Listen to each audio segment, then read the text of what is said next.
bienvenue au 60e anniversaire du Festival de Cannes.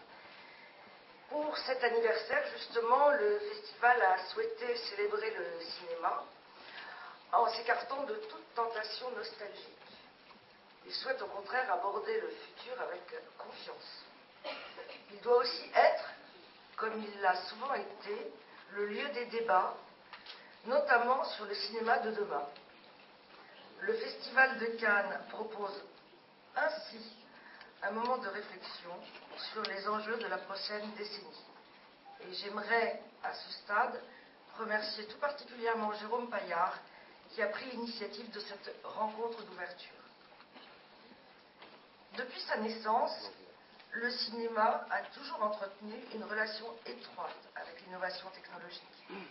Il est passé du muet au parlant, vous le savez tous, et s'est ensuite transformé avec l'arrivée de la couleur, des formats larges dans les années 50, avec maintenant la synthèse d'images informatiques, le son numérique.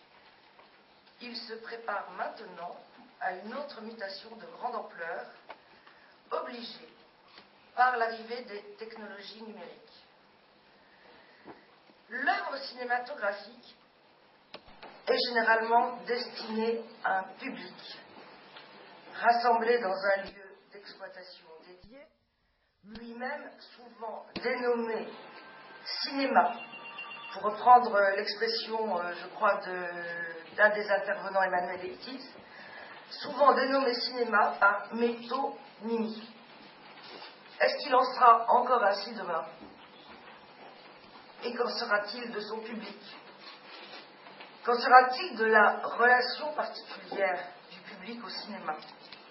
Le mode de diffusion peut-il avoir un impact sur la valeur que l'on donne à une œuvre cinématographique? Voilà tous les sujets que nous aimerions aborder très rapidement cet après-midi. Je vous remercie beaucoup et je redonne la parole à Philippe Dana, journaliste à iTélévision et à Canal+.